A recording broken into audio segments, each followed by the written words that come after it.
राजस्थान की धरती पर गरीबी और दर्द की कहानियां अनगिनत हैं, लेकिन कुछ कहानियां ऐसी होती हैं जो दिल को छू जाती हैं और समाज को बदलने की प्रेरणा देती हैं। पूर्वाराम मेघवाल की कहानी भी ऐसी ही एक मार्मिक कहानी है, जो एक साधारण व्यक्ति की दर्दनाक मृत्यु के अनुभव से शुरू होकर राज्य सरकार की एक महत्वपूर्ण नीति तक पहुंची। यह कहानी है उस प्रयास की जो एक गरीब परिवार की पीड़ा को आवाज देकर लाखों परिवारों के लिए राहत का सबब बन गई।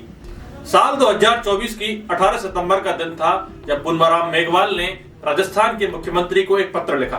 पत्र में लिखी गई हर एक पंक्ति दर्द से भरी हुई थी। पूर्वाराम ने बताया कि उनके परिवार में से एक सदस्य का एक्सीडेंट हो गया, जिसको 108 की मदद से अस्पताल ले जाया गया, जहां उन्हें मृत घोषित कर दिया गया। ये मामला जोधपुर के एमडीएम अस्पताल का है। 108 एम्बुलेंस वापस खाली आ रही थी, लेकिन शव को ले जाने के लिए मना कर दिया। गरीबी की मार इतनी कि शव को घर तक ले जाने के लिए एम्बुलेंस का किराया तक नहीं था। अस्पताल के बाहर प्राइवेट एम्बुलेंस ने 10,000 रुपए मांगा। परिवार के पास इतने पैसे नहीं थे। मजबूरन कर्ज लेकर दोस्तों और रिश्तेदारों से उधार मांगकर किसी तरह शव को पहुंचाया गया। पूर्वाराम ने लिखा, महोदय जी, उपयुक्त विषयांतर्गत जनहित में आपसे सादर निवेदन है कि आपातकालीन स्थिति में सड़क दुर्घटना में मृत्यु होने पर अस्पताल से गरीब परिवार के लिए निःशुल्क शव वाहन सेवा शुरू करने के बाबत उन्होंने मांग की कि अस्पताल से घर तक गरीब परिवारों के लिए निःशुल्क शव वाहन सेवा उपलब्ध कराई जाए, ताकि कोई परिवार इस दर्द से न गुजरे। यह पत्र सिर्फ एक शिकायत नहीं था, बल्कि एक गरीब की दारुण पुकार थी।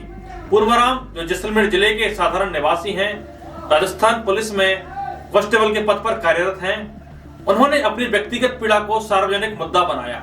उन्होंने बताया कि राजस्थान सरकार की एक ओर से अस्पतालों में एम्बुलेंस 108, 104, 102 जैसी सेवाएं तो हैं, लेकिन शव वाहनों के लिए कोई प्रावधान नहीं है।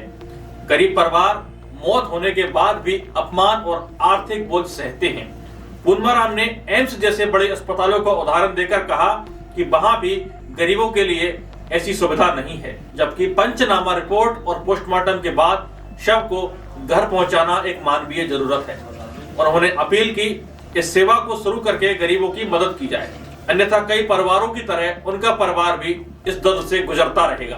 पूर्वाराम के इस पत्र ने एक लंबे संघर्ष की शुरुआत की। हालांकि मीडिया में इसकी चर्चा ज्यादा नहीं हुई, लेकिन यह पत्र सरकारी दफ्तरों में घूमता रहा। पूर्वाराम ने न केवल मुख्यमंत्री जी को लिखा, बल्कि स्थानीय विधायकों, अधिकारियों और सामाजिक संगठनों से भी संपर्क किया। राजस्थान में गरीबी और स्वास्थ्य सेवाओं की कमी एक पुरानी समस्या है। कई गरीब परिवारों ने इस तरह की शिकायतें की, लेकिन पूर्वाराम का पत्र एक मिसाल बन गया। उन्होंने लगातार फॉलोअप किया, पत्राचार जारी रखा और स्थानीय स्तर पर जागरूकता अभियान चलाया। उनके प्रयासों से जुड़े कुछ सामाजिक कार्यकर्ताओं ने बताया कि पूर्वाराम ने कई बार जिला प्रशासन से मिलकर इस मांग को उठाया। यह एक व्यक्ति का संघर्ष नहीं था, बल्कि उन लाखों गरीबों की आवाज थी जो मौत के बाद भी सम्मानजनक विदाई नहीं पा सकते। समय बीतता गया। 2024 से 2026 तक इन 2 सालों में राजस्थान की स्वास्थ्य सेवाओं पर कई बहसें हुई। कोरोना महामारी के बाद से स्वास्थ्य बजट में वृद्धि हुई, लेकिन गरीबों की छोटी छोटी जरूरतें अक्सर नजरअंदाज होती रही। पूर्वाराम के जैसे कई लोगों की मांगे सरकारी फाइलों में दबी रहीं, लेकिन दबाव बढ़ता गया। सामाजिक संगठनों, एनजीओ और मीडिया के कुछ हिस्सों ने इस मुद्दे को उठाया। इस सामाजिक पहल के लिए उन्हीं के महकमे के द्वारा उनको नोटिस भी दिया गया। कई बार नियम विरुद्ध ट्रांसफर भी कर दिया गया, लेकिन पूर्वाराम अपने इरादों से पीछे नहीं हटे। उन्होंने डिपार्टमेंट के द्वारा जारी किए गए नोटिस का भी 74 पेज का जवाब दिया। अंततः फरवरी 2026 में राजस्थान में बजट पेश होने के दौरान उप मुख्यमंत्री और वित्त मंत्री दिया कुमारी ने एक महत्वपूर्ण घोषणा की। बजट में मोक्ष वाहिनी योजना की शुरुआत का ऐलान किया गया। इस योजना के तहत अस्पतालों में मौत होने पर मृतकों के पार्थिव शरीर को उनके घर तक सम्मान पूर्वक पहुंचाने के लिए निःशुल्क सेवा उपलब्ध कराई जाएगी। यह घोषणा सिर्फ एक नीति नहीं, बल्कि पूर्वाराम जैसे लाखों गरीबों के दर्द का सम्मान है।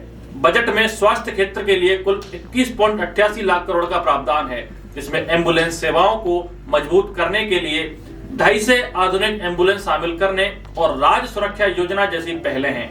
लेकिन मुख्य वाहिनी योजना विशेष रूप से गरीब परिवारों के लिए एक राहत है। अब कोई परिवार मौत के बाद आर्थिक बोझ या अपमान नहीं सहेगा। पूर्वाराम की पुकार और संघर्ष ने साबित कर दिया कि एक साधारण व्यक्ति का प्रयास भी बड़ा बदलाव ला सकता है। यह कहानी हमें सिखाती है कि दर्द को आवाज देना जरूरी है। पूर्वाराम मेघवाल के प्रयासों ने न केवल उनके परिवार की याद को अमर किया, बल्कि राजस्थान के गरीबों के लिए उम्मीद की एक नई किरण पैदा की है।